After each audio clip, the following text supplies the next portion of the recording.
It is oppressively hot outside, but in here it feels like fall because it is game week. Mm. This is the Pick Six podcast. Welcome in with Sam McKewon, Jimmy Watkins. I'm Evan Bland. We're here to talk about actual football. No more Thank God. off-season things, rumors. Oh, we're still going to talk about some of Oh, those, yeah, but we are. we actually have honest-to-goodness football to discuss. Gentlemen, how are you both this week? This is probably realer for you guys, but are you guys upset? You guys are not going to Ireland for this game? Were you excited about that trip at all? We're going next year, Jimmy. So I'm still looking forward to it, and hopefully by then we do not have a pandemic to deal with because we're still in the thick of it. Yeah, I hadn't really thought about the Ireland trip much in the last however long it's been. I was surprised that they decided to do it next year. I have to admit. I was surprised they're going to do it next year, but they are, and good for them for doing it. And I'm glad that they're doing it. It's a nice little whatever you want to call it for the players, and they'll love that. But to be very honest with you, I was surprised that they decided to do it next year, because it's left them with a week 0 game. They're having to accelerate everything. Their game week prep starts on the first day of school this week, so I think that was probably a little bit of a challenge. I know that's probably the hardest day of practice because you're going to class and you're trying to figure out your football stuff too. So, yeah, I mean, I'm ready. I'm certainly ready for things to happen.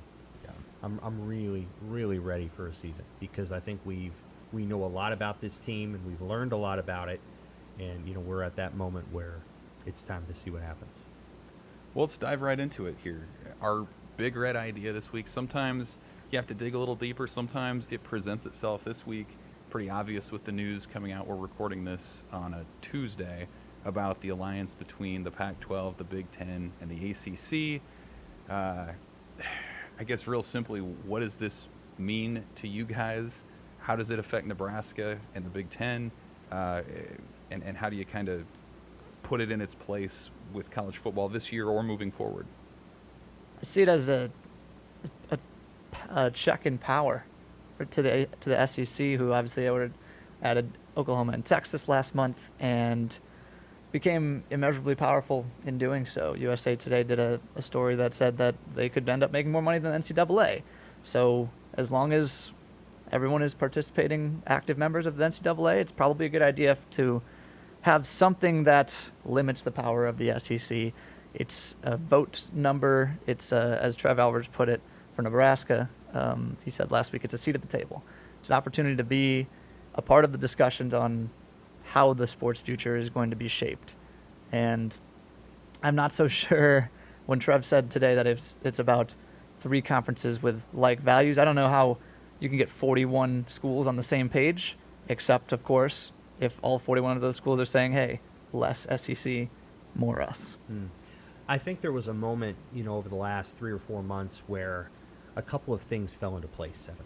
So one of the things that happened is you had this working group of 4 people that did not include representatives from the Big Ten, the ACC, and the Pac-12 come up with a recommendation to expand the playoff to 12 teams and to do so as quickly as possible.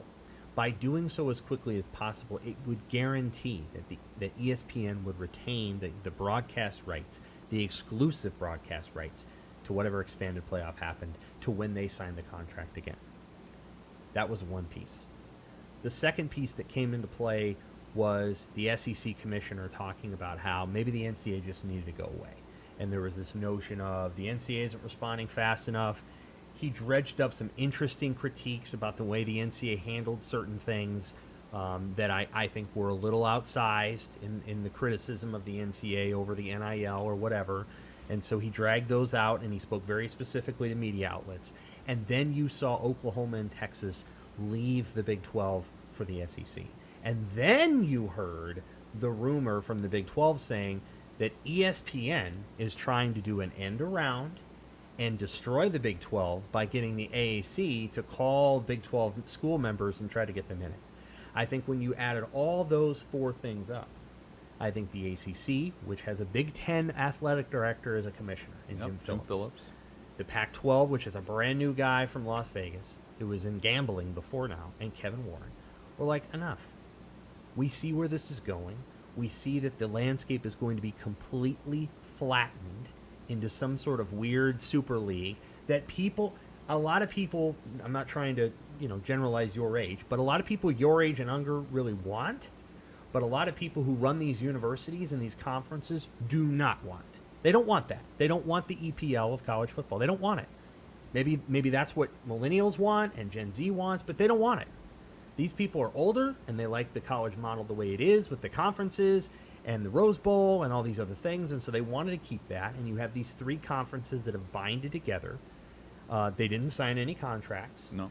They're not doing anything other than, I think it's a check on the SEC's power. Yes, but it's not.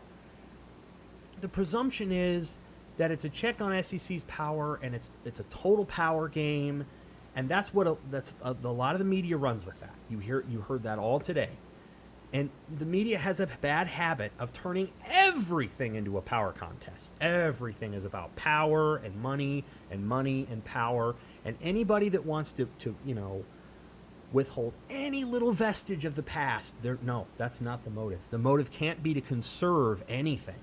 It has to be some sort of jealousy or power or money.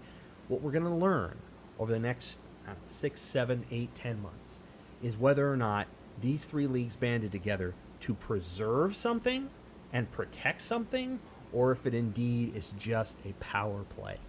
I think it could be more of the former than the latter. And if it's more of the former, I'm telling you, it drives the media nuts. They don't want anything preserved. They want it flattened so that we can come up with some new vision and some new system for some new super league that's going to have relegation and promotion and do all the things that we imagine a utopian college system would be. I suspect that what the Big Ten and the ACC and the Pac-12 are doing is something a little bit, what do you want to call it, Luddite. They're setting things back and saying, no, the Rose Bowl is important. No, this is important. This tradition is important. Keeping these conferences in the NCAA somehow intact is important. And the real question is going to be whether or not younger fans are down for that, or if they're like, no. We want this thing flattened as soon as possible, and we want our Super League. That's what I think is kind of at stake. Wouldn't you say, though, whether they're preserving something or power, I don't think it's either or there. I think to preserve the institutions and the traditions that are in place, they need that power. That's why they're banding together, no? Yeah, again, the way that I would describe it, and I'm not actually responding so much to your comment, Jimmy. By the way, Jamin Graham is transferred. That was unfair. Okay. Jamin Graham is out. I'm not so much responding to your comment, Jimmy, is that I know this landscape because I've covered it, and I've covered the Big Ten for a while, and I can just say that the presumption of what's going to come out of today is that this is a power battle between the SEC and these three conferences. And I think that might be partially true, but I think more of what's true is that these leagues, and I'm not saying I necessarily agree with them, I'm saying these leagues are like, we cannot just destroy the structure of college sports because Greg Sankey and ESPN want that. We can't do that. Right. And so if you expand the playoff now, you essentially give ESPN a lot of power to control the sport. If you wait until 2026, you can go and bid it out to multiple broadcast partners. And when you bid it out to multiple broadcast partners, you begin to, what do you want to call it, diffuse the power. So it is to some degree about power, but there's a sense that like ESPN has controlled this. We're tired of that. We feel like they have put a lot of this on. There's no reason to have CFP rankings in October. They're doing that because we don't like the way this has gone. We don't like that there was a working group that left us all out. It feels like they're trying to flatten the sport, and we want it to stop. And I'm suggesting that on some level that's even more offensive to some people than just the simple power play. Sure. There are people who are really offended by the idea that we might keep the NCAA or that the Rose Bowl might be important. And we're in that moment. We're in that moment with a lot of institutions in America, but we're in that moment as it relates to college sports. So I think there's something bigger at stake here. I just don't know how it's going to turn out. The other layer to the alliance, too, is then how does that affect the individual schools. So, okay, Nebraska is one of the 41 institutions involved in the alliance. What does that mean for the Huskers? What was touted today by commissioners and Ronnie Green and Trev Alberts and Ted Carter was this idea that Nebraska is going to be scheduling with ACC schools in football and in men's and women's basketball and in Olympic sports.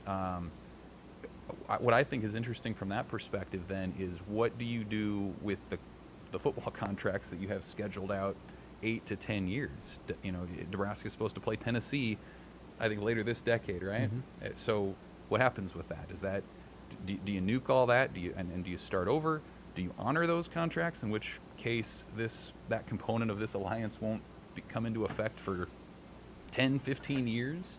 And then beyond that, why do you need the alliance at all to schedule games with another conference? I mean, Ohio State's playing Oregon early in the college football season. They didn't need an alliance to put that together. So how do you guys see this from an individual? Is scheduling. Do you think the priority is scheduling? I don't think it is, but I think that's Yeah. what's being touted. It is. Which I think is which is interesting. ooh, that's the shiny object, but I don't think that's what this is entirely about. So I guess what I'm saying then is, how do you see this alliance if it continues forward? How does that affect Nebraska? How, if you're a fan, does this alliance affect your experience? How does it affect the team that they follow? Well, like Trev had mentioned last week, and I'd mentioned earlier, it's a seat at the table to shape the future of the sport. In terms of the scheduling thing, I mean, it could be cool for a Pac-12 team and an ACC team to come to Memorial Stadium, or for Nebraska to go there. But I'm with Sam in that I don't think that scheduling is a huge part of the deal. I think it's fascinating to see how that'll get sorted out between the teams who are touting, or the schools who are touting that part of the alliance, and those who are not. I don't know how that's going to shake out, but it's more about preserving tradition. There's a lot of the schools that are involved in this alliance are about trying to, like Sam said, slow the spread of a new AG type of college football, and that's how Nebraska's in that group. That's how it affects Nebraska. You could see scheduling alliance form pretty quickly in some of the smaller sports, like you mentioned. I think basketball, Pac-12, ACC, boom. Make a that would be challenge. easy. Yeah. Soccer, same thing. Volleyball, same thing. Excuse me. Football will take some time. You'll have to look at. I mean, Nebraska would have to get out a few contracts. Tennessee's one. They got Okie State somewhere. Process. I think that's right. Would stay in because Arizona's in the Pac-12, and then I think they've got another twofer with Colorado. That probably stays because they're in the Pac-12. So there'd be a couple to get out of. Well, we'll see. I feel like the scheduling thing has been thrown out there as a kind of enticement to fans to think that this isn't totally, some sort of stubborn schoolyard brawl. And I don't think it is. Again, like I said, I think finally someone is saying, maybe we don't want to completely destroy the NCAA. And again, maybe what they need to do is destroy it. I'm saying that for so long, especially in the media, and especially in certain voices, it has been destroy it, destroy it, destroy it, deconstruct it, deform, take it down, take it down, take it down, take it down. Okay, we're at that moment now where it becomes abundantly clear that if you erase it, you just wipe it off a board, who's going to run it? And I think what these leagues said is, oh shit, ESPN's going to run it, aren't they? Yep. And they finally are like, I don't know that I necessarily want ABC, ESPN, Disney running college football. I'm not sure that's what we want. Maybe we don't necessarily want Fox running it, but we have contracts with Fox, and you know what? Maybe we need to leverage Fox and get them in here a little bit and have them work this out. The ACC is aligning with two leagues with whom they cannot have a TV contract. Oh my God. Like, the ACC belongs to ESPN. And yet I'm sure they went to ESPN and said, change our contract. And ESPN said, no. So, this is what's happening. Same thing that happened at Big Ten when they went to ESPN and ESPN said, your Big Ten network's not going to work. And then the Big Ten went out and made it, and it worked. So I think there's there's some of that in this, and I think there's a sense of we want to maintain some of the structure that we used to have. They don't want a minor league football with $1 million contracts and this, that, and the other. And honestly, I don't think it would be as popular as what we've got now. Now, there are people out there who don't care if it's popular. The only thing they care about is that it fits their vision of what they think it should be. But I think for the general population, they kind of like college football the way it was 10 years ago. Don't you? I think so. Like Yeah. I've enjoyed what college football has been, and it's been imperfect, but I think it's been imperfect in a compelling sort of way. You know, as much crap as the BCS got, I didn't think that was the worst system in the world. 1 versus 2, the regular season meant a ton. You go to a 12-team playoff, and what does the regular season really mean? Alabama's getting in every year. Ohio State's getting in every year. Right. They can The lose flattening 2 of college games. football Doesn't has matter. not helped Nebraska. People have to understand that. It hasn't helped Nebraska at all. It's just the opposite. You flatten this sport out, and good luck. It isn't going to work the way you think it is. I don't think NIL has worked in Nebraska's favor the way that Nebraska thought it was so far. No, That's why not they yet. created ABM. I mean, that's why Jared Lambert created. I mean, because they need to get back in the game. Right. No, I agree. Well, let's talk about Nebraska a little bit. We recorded this podcast last week before the news broke about the NCAA investigation going on with Nebraska, reported by Action Network and Brett McMurphy, the reporter, that Nebraska improperly used analysts, specifically Jonathan Rutledge, who was the special teams analyst before he was let go in February, that he was used as an on-field coach. That's not allowed under NCAA rules. Anyone watching this, I'm sure, has heard about that to death. It's been talked to death. It's about a week old. So what I want to ask you guys is, when you look at this last week in Nebraska football, when you hear about that news, and then when you hear what went on Monday at the press conference with Scott Frost talking for barely 5 minutes, a lot of really short answers, clearly didn't want to be there. How do you take those 2 events, and does it affect at all how you see Nebraska's outlook for this season? In terms of how many games they're going to win, whatever. Doesn't matter. It matters. I mean, it puts an emphasis on how many games, how important it is for them to win games this year, because if we've learned anything about Trev Alberts through, a month or 2 as his tenure as athletic director, it's that he cares about optics, and these are 2 bad looks for Nebraska's football program. So whatever, the special teams analyst was coaching, he was shouting, whatever he was doing. I'm sure that he's not the only special teams analyst in America who's done something like that. The infraction is very minor. Scott Frost pulling whoever you want to compare him to, Luke McCaffrey, Bill Belichick, whatever, being short, stern, short-winded, all that stuff. It doesn't matter if Nebraska wins games. If Nebraska loses to Illinois and we get more of the same, it's a super bad look on the program, and that's something that Trev Alberts is weighing very closely. That's pretty much the extent of it. That's why it matters. You've been here a month, so I have to think you're like, what is going on? It was so strange. Scott's his press conferences have never been must see or riveting or anything like that. He's got a very monotone approach to it, but yesterday it was just like from the jump, it was just weird.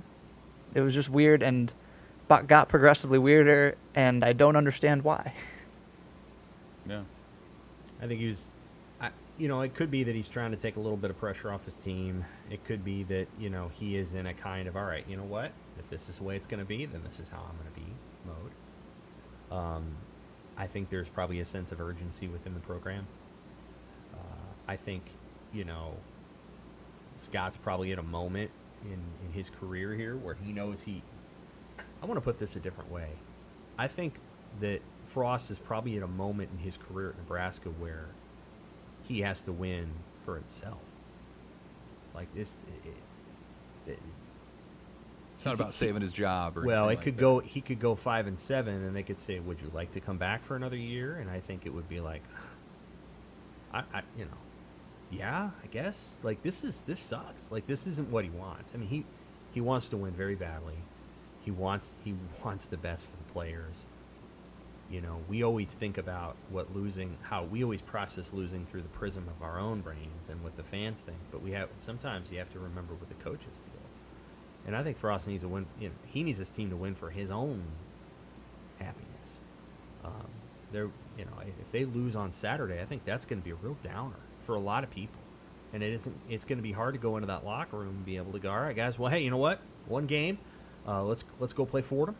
Let's go play Buffalo. Let's go play Oklahoma. Let's go play Michigan State. We're going to still have a good season. We are. That kind of thing. That's hard to do when you put a lot into it. So I think, I don't know. I just feel like a lot of things are accumulating on top of each other. And I think it's just in a moment where he really would love to go play a game. Probably would have helped for us to watch some more practice. We could have had a little bit more processy to go back and forth with him. But at this point, all we've been doing now for this whole fall camp is being told what's going on in camp. And don't you get kind of like if you go to something and somebody wasn't there and they keep asking you questions about it, don't you get tired of answering them?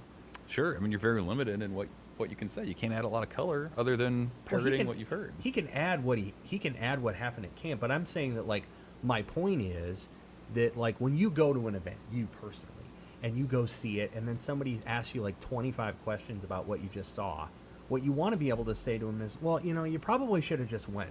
Sure. Then if you really wanted to know. By the way, we'd love to. Exactly. We'd love to. But in football practice, we can't go. They don't let us go. They decide not to, and that's fine. But part of what happens is you start getting a lot of questions about stuff that you already know and they don't, and you get kind of tired of explaining it. Mm-hmm. And you get tired of explaining it and not being able to you don't want to give too much detail. Illinois might find out. All that. Right. So I think that stuff accumulates over time, and you're just like, dude, what do you want from me? And so I think there was a spirit of that. And then this vaccination thing, it's sensitive. You can clearly tell that he doesn't want to talk about it, and his players tiptoe around it. There's other programs that are not like that are just like, yeah, we're vaccinated, and we want to be vaccinated, and we're great, and this isn't a privacy issue. Ohio State said today everybody is being required to be vaccinated. That's right. This is it's different at different places, and I don't. With all due respect, it's a privacy issue only in a manners kind of way. It's not legally a privacy issue to say what your vaccination rate is. It's just not. And like we talked about before, it's a matter of competitive advantage. You think the local businesses around Lincoln don't care if Nebraska has to forfeit a game because of an outbreak, or the fans that show up to the game, the players themselves? I mean, it's not about the politics of it. It's about the competition on the field.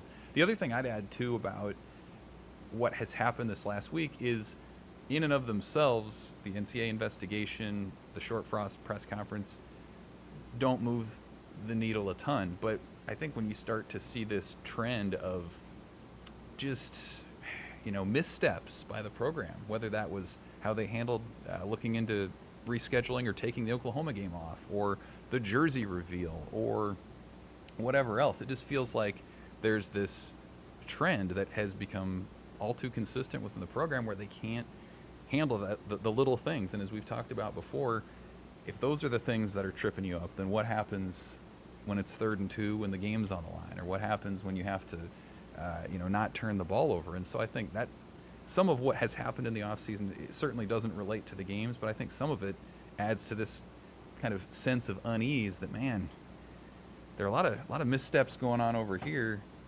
Is that going to translate to the field, or is it not? Before we get lost, whatever the expression is about getting lost in the woods, looking through the trees, whatever. If they win 8-9 games this year, none of this is really that important. Sure. That's why Frost is worn down. He's worn down, because he has to keep explaining all these things that we don't know anything about, that he knows everything about. He's frustrated by vaccination, whatever's going on there. He's frustrated by being nitpicked for his teeny tiny NCAA violation, but he's also frustrated because he hasn't won yet. And that's what we're here to talk about. That's what the whole tone of the season for is. his body language a lot last week at that press conference. And I meant to ask you. That surprised me. I meant to ask you, Sam, since you were picking on well, no, you were praising Well- Adrian Martinez's shoulders. Where were Scott's shoulders during the press All I'll conference? say is that is a really hard situation to be put into, where you're pulled into a press conference with your boss, and your boss is doing all the talking, and he's moving you around a microphone with his arms. That's just I'm not sure what the body language was supposed to be there.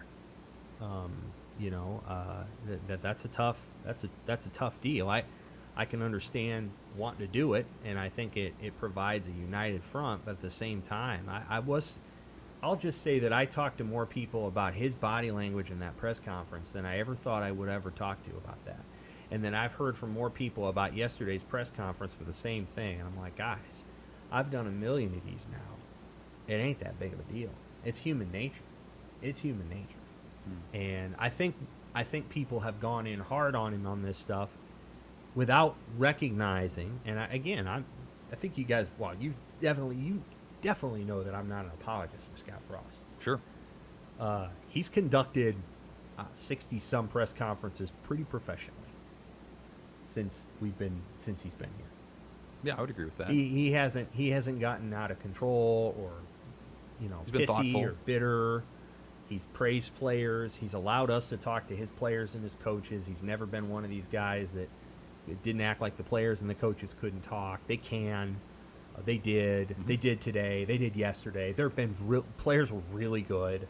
They did the same day that these allegations came out. I don't know if that Exactly. happens everywhere. No. And so, I mean, I think people taking a run at him are taking too hard of a run. I'd just say that the access to the program outside of not going to practice has been pretty good. We've talked to a lot of these players. They came back, talked to us in person in the spring when a lot of other schools weren't.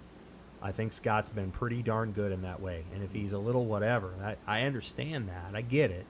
But I think people have been really nitpicky on these last two. And I think some of it is people are just ready for a game and people have Frost fatigue. But I guess I didn't feel the same way that other people did. I feel like people are trying to ratchet up the drama. And I don't get it. Let's get to a game. So all this leads up to Saturday. Champaign, Illinois, season opener, and it's a big one. And I guess the way I wanted to frame this with you guys is anybody at this point knows kind of what the question marks are about the running backs, the receivers, the different position battles as they go on. All that's going to be answered on Saturday. I think we have a sense of how important this game is to set the tone for the season as a Big Ten road game in the West. What I want to ask you guys is to kind of flip that around and say, okay, with all the uncertainty, with the wide range of outcomes and things that could happen on Saturday, what is one thing that you're most confident that you're going to see from Nebraska on Saturday? They are going to run the ball. They're going to run the ball. They have a lot of confidence in their offensive line.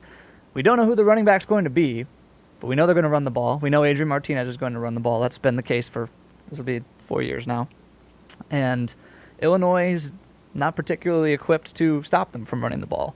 So put all that together, the idea that they're not particularly adept at throwing the ball, since Frost has been here, we still are sorting out the wide receiver room in a different way than we were sorting out the running back. We're sorting out the running back room in that 3 talented guys, maybe even more, but 3 that are in the running for it, and we need to figure out which of those guys are going to come forward. Receivers, we just don't know what's going to come out of that room. So the thing I'm most confident in is that people will be carrying the ball and not because they caught it. I can go next. Go. I think Nebraska will be markedly better on special teams. Just from what we've heard about kickers kicking the ball and for touchbacks, whether that's Kellen Meyer, whether that's Brendan Franke, I think they're going to be better in that regard. I think they haven't announced who the punter is going to be, but whether that's William Pristup or Daniel Cherney, I think we're going to see better results in that. And I think just in the units in general, we're going to see the depth that the program has created in the last couple of years start to show up in those units where you have maybe more starters or at least backups in some of the kickoff and punt return units. It feels to me like that is going to be, I think, generally a point of improvement and strength for Nebraska this season a little bit more.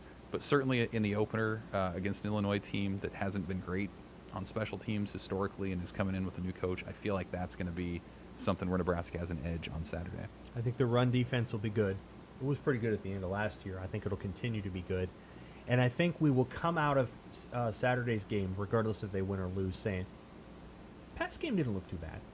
I don't know if we're going to say it looked great, but I think we're going to come out of it going, looked like it kind of did late last year. And late last year, they threw the ball all right. They weren't terrible.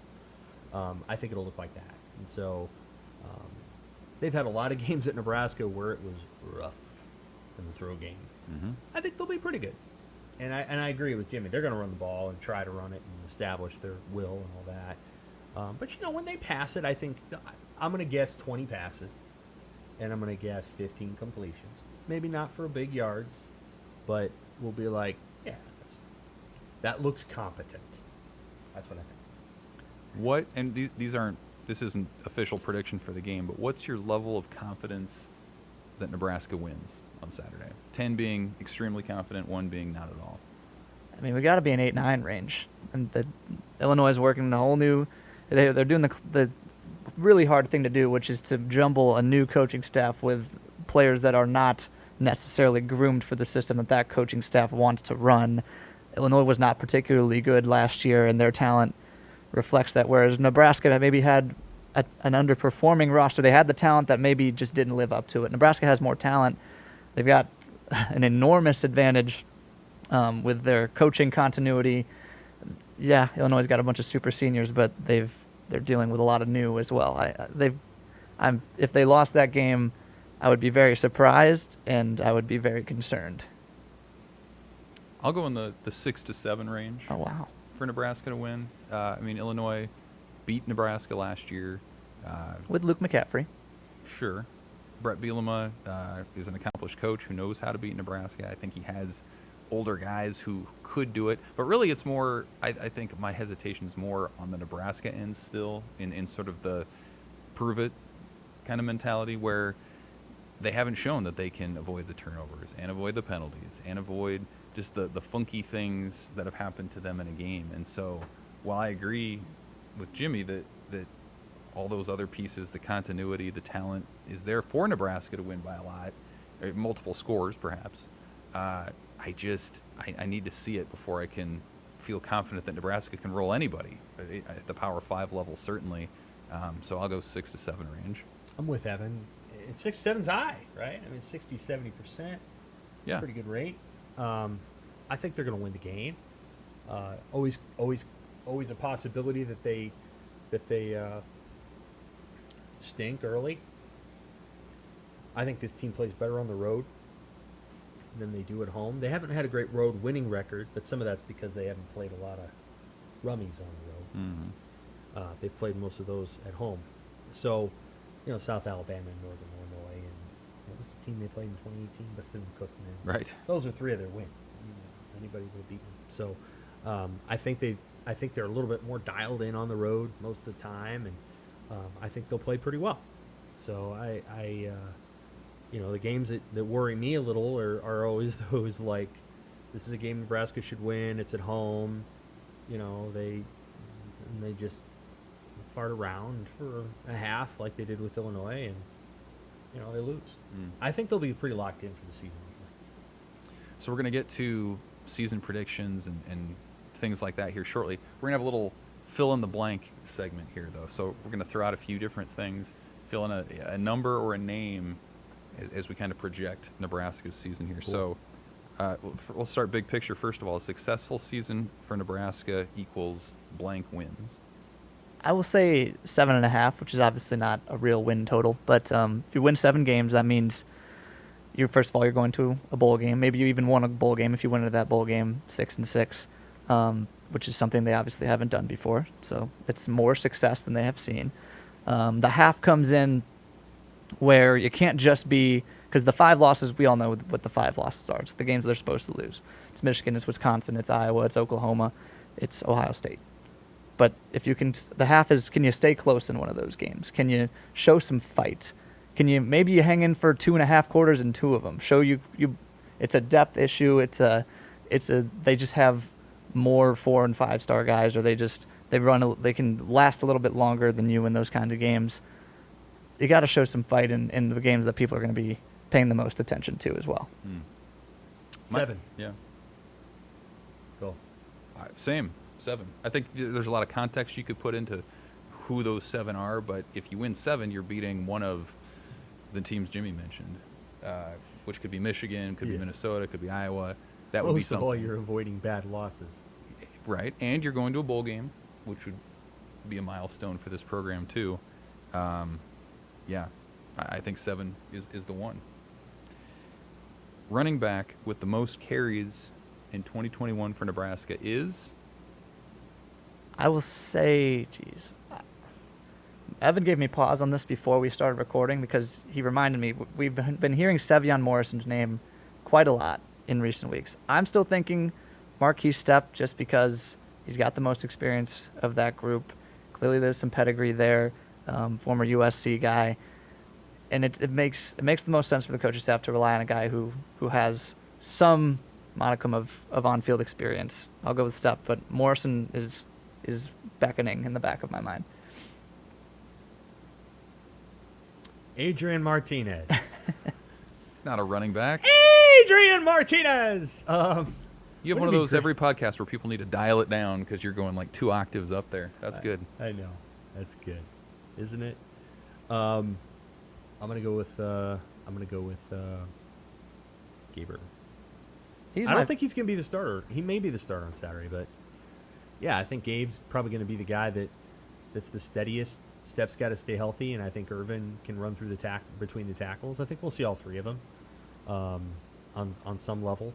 You know, Lubick said today, "Hey, we want to have a guy that's kind of the bulk of the load." I love the way Lubick talks. He would be great in voiceover. He really would. 20 to 26 carries to one guy. I don't see that. Dedrick Mills hit that a couple of times, but that was when they had Dedrick Mills and an empty cupboard behind him. They didn't have 4 guys they could put out there. It was Dedrick or it was Wandale, and so I think they're gonna balance it out a little bit. There's gonna be games where it's Irvin. There's games where it's Stepp. I think it'll be close, and I think Adrian might actually end up having more carries than everybody. So I don't know. Well, for Nebraska's sake, you better hope that's not the case. Yeah, agreed. Well, I'll put the other guy in there. I'll go Savian Morrison. And really that's based on the last couple weeks of camp. Like, just hearing what coaches and players have said about what he's done, how they have described his gameplay, his rise, the fact that he talked to media at all, I think was indicative. I mean, we didn't hear from him at all last year. Do you think they have a hidden role for Yant that we're just not aware of?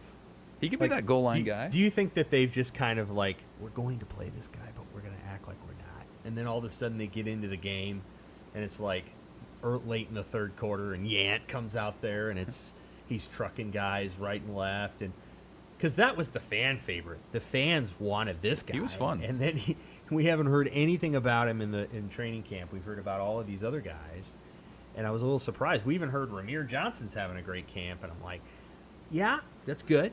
I'd like to see what Zero can do, though. How's Zero doing? And we didn't really ask. We just kind of left it open-ended because I think we've learned that if you ask a leading question about somebody, you're going to suddenly hear a leading answer. Sure. And so we didn't ask much about Yant. But they're just I'm most curious 2 things offensively. 1, Yant. Well, 3 things. Yant 1, man. Yant. 2, do they find a way to use Logan Smothers in the run game? Or does he just stand over there for the whole game? We all know that he's a pretty good zone read guy. Do you bring him out there for a play or 2 and let him kind of, get a wild colt going? Or, and then the other thing is, it sounds kind of like Brant Banks is going to play left tackle. That does. seems to be the gist. How's that go? I think it's going to go fairly well, but They've man, spoken highly of him for a long time. First start.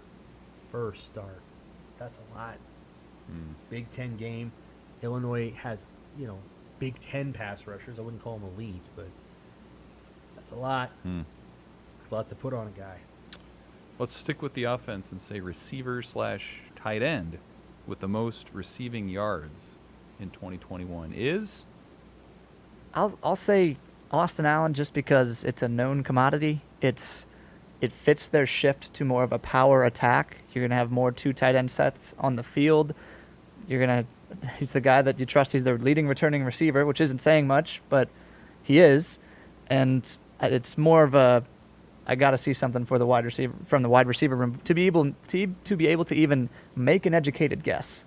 I need to be able to see. I mean, I guess if I was picking someone by the same logic, it would be Xavier Betts, right? But I don't think it's a large enough sample. To be fair, it's a pretty small one with Austin Allen, but he's going to be on the field quite a bit. I know that, so that's what I'm rolling with. What you got, Evan? Samori Toure is going to be my guy. I think he can make some plays in the slot. You look what he did at Montana. You know, he's kind of a taller version of what they wanted Wan'Dale Robinson to be in some ways, as that slot receiver. And I think there is going to be enough weapons on the outside that it's going to spread things out a little bit for him to operate over the middle quite a bit. So a lot of interesting names I think you could go with. I think Toure is one of those guys, though, who can catch and get the yards after catch, to really add to those numbers. Adrian Martinez, I think it's going to be the leading pass Okay, catcher. okay. He's just going to throw it to himself. Bugs Bunny style. He's going to throw it. Martinez to Martinez, you know, the way that people. Anyway, I like Toure. Allen's an interesting choice. I think he'll fall short, but I think he could have more catches than a lot of tight ends.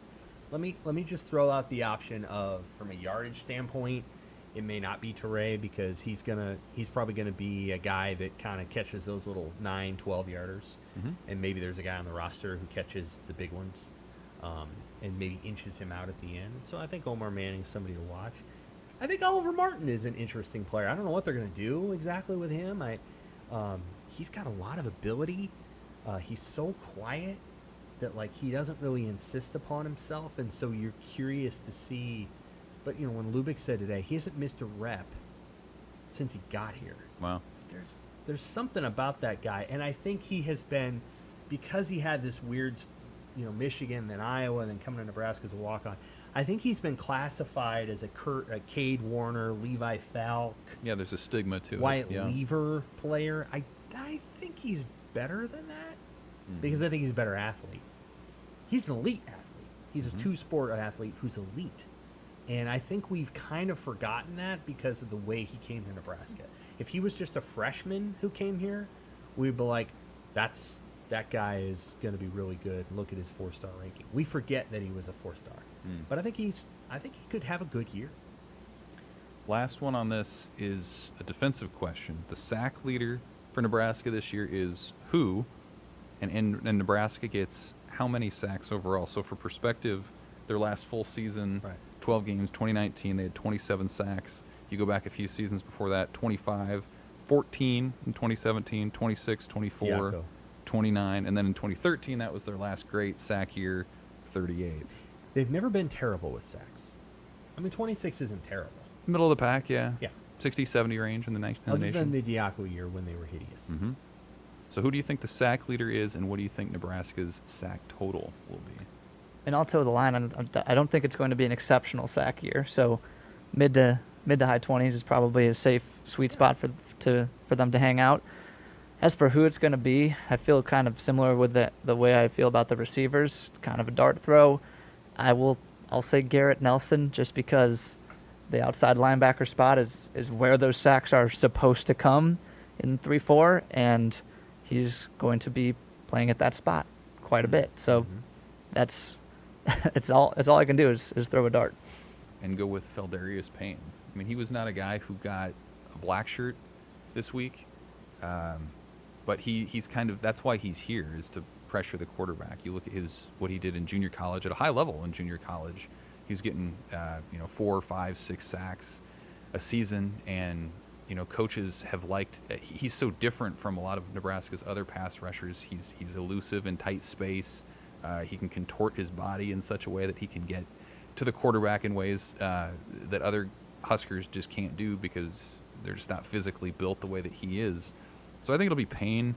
I tend to think Nebraska, its sack total will probably be in the similar range as it's been, 25, 26, 27. But what I found interesting was looking at Nebraska's sack leaders the last 3 years. So it It was Will Honus last year who had 3 in the shortened season. It was Khalil Davis who had 8 in 2019, and it was Luke Gifford who had 5.5 in 2018. So you have inside linebacker, defensive lineman, outside linebacker. It's kind of come from all over the place, which I think adds to the intrigue a bit. I think they're going to be in around 30 because I think they're going to have a good run defense, and in having a really good run defense, they're going to, I think, force teams to throw it more. So I think they're going to get a little bit more sacks. I think their sack percentage might be around there. In 2005, Nebraska led the nation in sacks. In 2003, they led it in takeaways. In 2005, they led it in sacks. Do you remember how many Kevin Cosgrove's group had? In 12 games, because the bowl game was the 12. 41. 50. Wow. That's something, isn't it? Yeah. So back then, I mean, Kevin Cosgrove, he was pretty aggressive. And they ran a lot of blitzes, and they had 50 stinking sacks. And that was with Bo Rude and Adam Carricker. And They got burned, but they got the sacks. They did too. at times, yes. Jay Moore. I'm trying to think of who else. Steve Octavian, I think, was on that team, but I could be wrong. I believe that's right. Stu Bradley was on that team. Mm-hmm. You know, they got pretty good coverage at times. They went 8-4. They weren't terrible. Mm-hmm. You know, with that kind of stuff, but 50 sacks in 12 games. The sport's changed. So 30 would be great. And I think they can get there. I think they're going to have a good run defense, which is going to, you know, teams are going to throw it. Maybe not Illinois, but I'm not kidding when I say Fordham's probably going to throw it 50 times. They're not a running team to begin with. They were the leading passing team in whatever league they're in. I'm sorry, I don't know that right off the top of my head. America East, whatever it is. And Buffalo's going to throw it a lot too. Their quarterback, they don't have a run game and all the rest. So I think you're going to see 30. And we could be sitting here going into the Oklahoma game talking about very gaudy stats for Nebraska's defense. Sure. And we have to look at that with a grain of salt, because the first 3 teams they play bear no resemblance to the 4th team they're going to play. Mm-hmm. They just don't bear any resemblance. Now, the teams they play after that bear a lot of resemblance.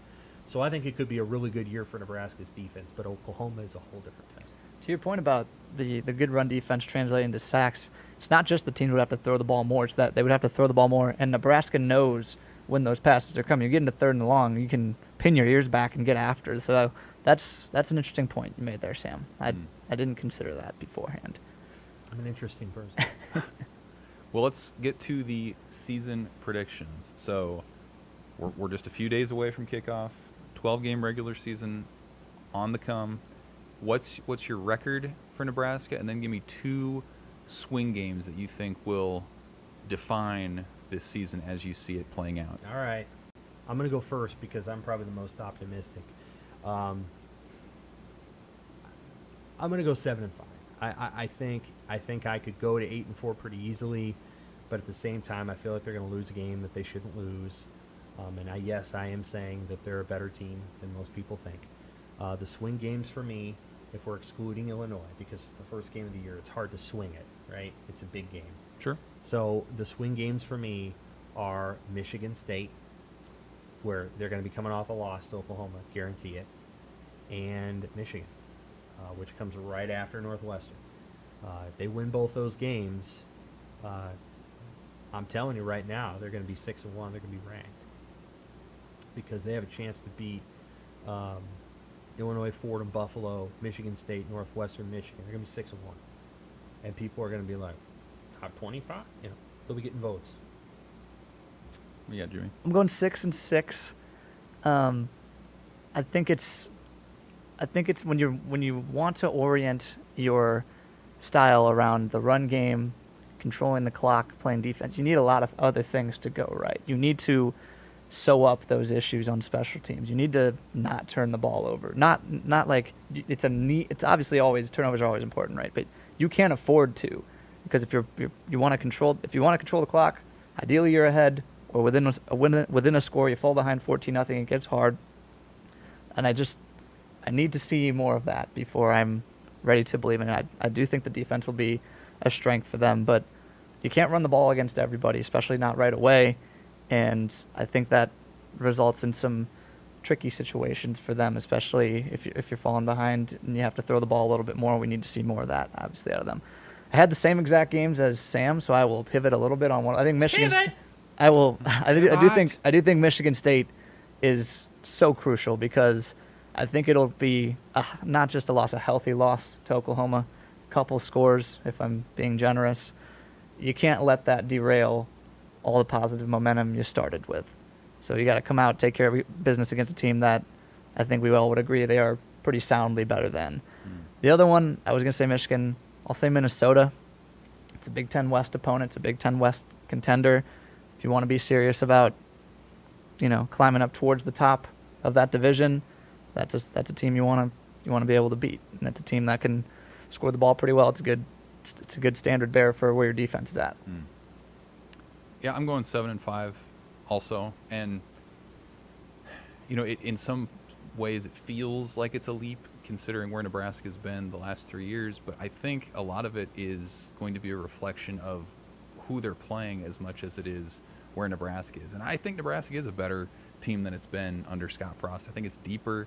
It has more ways to beat you offensively. Certainly, you kind of know what the defense brings, but you start breaking it down game by game.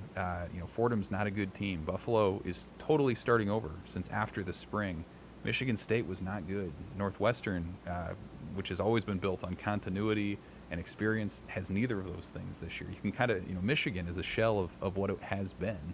So I Still think talent there, though. there's talent, but that's a game Nebraska can win. So I think when you look at it game by game, Nebraska can win 7 of those games. It's a matter of the close. How do they do in the close games? Can they not shoot themselves in the foot with penalties and the like? Can they, make the clutch play, things like that? So I'm going to go 7-5. I think my swing games, one would be Northwestern, just as a big home game in the West against a team that has generally found a way to beat Nebraska, and losses to Northwestern have kind of confounded the Huskers in recent years. That's led to kind of those dirty snowballs as the seasons have gone on. I think that's really important for Nebraska against the defending West champ to show well. And then Iowa to end the year, I think, is going to define a ton of what this season is. Iowa lost a lot to the NFL. They have a quarterback that people don't necessarily trust. It's a game in Lincoln to end the regular season, potentially with some kind of stakes. So whatever Nebraska has done to that point, if it can finish with a win against Iowa, people would feel pretty good. Conversely, if they lose that game, it's going to feel like more of the same to that point. So I feel like that's, a big one there too. Did you want to close with some predictions? For Saturday? Saturday predictions? Yeah, Get so this season starting next started? week, we'll have all the games. So we're going to pick 10 a week. I'll pick the games that we're going to pick. Sure. 'Cause I'm the curator of the picks. And so starting next week, we'll have all the games. We'll predict Nebraska and Fordham too, but we'll have real games to talk about. And this week, there were only a handful, and we'll just start with this. So we'll start with Nebraska, Illinois. Is that fine? Yeah. All right. I like Nebraska. I'll take the Huskers to win. The line is 7, 24-14. I'll take the Huskers to win. I think it's going to be a fairly low-scoring game. Hot day. Maybe Nebraska tacks on a touchdown at the end, but I think the Nebraska's defense will have a good day. I'm going to I think Nebraska will win too. I think it's 31-17 kind of range. I think they have the depth to weather some of that heat. I think they have the playmakers to score a few points. I don't know that Illinois necessarily has that. I think their strength is more on the defensive side. So I think 31-17 Huskers. Well, I had the highest confidence level, so I'm also going Nebraska. Picking scores, just what a confounding exercise. 27-10, 27-13 in that range. Keep the idea is Illinois scores few points, Nebraska scores a respectable amount of points. picking his score. I don't. Who what? You should. Is that going to be a tiebreaker for our picks? Because No. okay. No. But there is a line, and people, Oh well, no, that part I'm totally cool. But like picking an actual, that's what I'm just There's two also numbers, a line assigning for that numbers. too, my friend. Yeah, Over but and under. Right, but it's not. I don't have to pick what is this team going to score and what is this team going to score. What are they going to combine to score? I'm on board with all of the gambling So talk. what you're but- saying So is the they're over-under going is to cover. 55, right? Yeah, I'll take the under. Okay. We're all under, I suppose we are. because the over-under is 55. Yeah, I think You're they're snug under. against it. Mm-hmm. So in theory, the score that they're imagining the game is going to turn out as is, like, I don't know, 31-24. Mm-hmm. That's what they think. Could be. Yeah. Do we have any That's more? right on the number. Any more picks this week, or is that our only one? Yeah, I mean, there's a couple other games, but at the end of the day, Hawaii, UCLA, your top 25 Bruins? yeah, I think they're going to win. Yeah. No, we'll start it in earnest next week. We'll have all the games next week. It's going to be a lot of fun. It is a great first week of college football. There's like 6 or 7 games that I just absolutely love. Mm-hmm. And best of all, Nebraska's playing a team that it should rout, so we can enjoy those games in the evening after we've written about Nebraska hammering Fordham. Hopefully they beat Illinois this week. That'll make life better for Nebraska, for us, for everybody. They need a win real bad. One more thing I thought I could touch on quick. I got a couple messages from fans who wanted to know a little bit about road games from our perspective. Mm-hmm. Our rhythm. Maybe if you could share one of your memories from Illinois. What'll this be? Your 4th trip to Illinois? 5th? 2015, 2017, 2019, this one, 4th. Okay. What's your Illinois highlight or low light from traveling to those games over the years? There's 2. One is the 2015 game when we really could not believe what we were watching on 3rd and 7. When Tommy Armstrong faked the run and spun out and threw the ball and Ezigbo dropped it, I think everyone's jaw just fell to the floor. And at that moment, I think we all thought Nebraska was going to lose. And Bill Cubitt's wife, who Cubitt was the head coach at the time, was standing right next to us, dancing and with joy with the AD at the time, who I can't remember his name, but it's not the guy that's there now. It's not Josh Whitman. That's one. 2, we had a deadline in 2019. Was it 2019? They were both tight, but 2019. Yeah, yes. it was just absolutely super tight. And we were just like, oh my goodness, we have to hit this. I think we were the only 2 there. Super tight deadline. And I remember you were typing in the bleachers, and I ran up back to the press box. Right. And I ran into some sort of garage door that had been closed. And I remember That's right. grabbing and going, ah! Anyway. Yeah, that's the one that stood out for me, too, was the 2019 game. Had to write down on the bleachers. Couldn't even finish doing player interviews. And, of course, the game was in doubt right up until the end. No question. I think Nebraska it was a defensive should stand. have won by about 30. Yeah, they missed a field goal, and it was just, it was a mess. I remember the judges' chambers in the Hoops Lounge in Peoria, Illinois, from 2015, open till about 2 or 3 in the morning. You saw a glimpse into humanity that night. I did. I love that. Peoria's a great town, blue collar town, home of Bradley University. They have a great arena there. They have a civic convention center there that has a photo of Bob Boozer. Bob Boozer is up in their convention center because he played basketball there, and it's a cool little plaque in there. So I went for a walk one morning before the 2015 Illinois game, and I went in there because I really didn't know where to go. And they had, Bob Boozer. Mm. They have a nice little baseball park there, too. You'll like it. I'm pro Peoria. I'm in favor. Well, that's where we're going to be this week. It should be fun. Thank goodness. You and me will be there. Jimmy's going Jimmy to go will to a be high here. school I'll be- football game this weekend. And then I'll watch on TV. Jimmy will be with like- us at every road game except Illinois and Michigan State. So Michigan State and Illinois will be a Sam and Evan job. I'll be a man of the people. But Jimmy will be at all the other ones. And Chattel will be with us this weekend, too. You'll be traveling. It'll be The fun. dulcet tones of Tom Chattel on the keyboard. Pounding away. He doesn't pound. He glides. He doesn't pound? No. I think it depends on his mood. Sometimes I've heard him pound. He's But a glider. When does Tom join us in the studio? Oh, when? I don't know. That needs to be reserved for special occasion. times. Okay. probably Oklahoma Maybe week. Oklahoma week. Yeah. Yeah. I think you've got to bring the cleanup hitter in when the bags are full. Mm-hmm. You guys got anything else? No. Enjoy the game this weekend, guys. We are so happy football's back. Thanks for listening. Talk to you next week.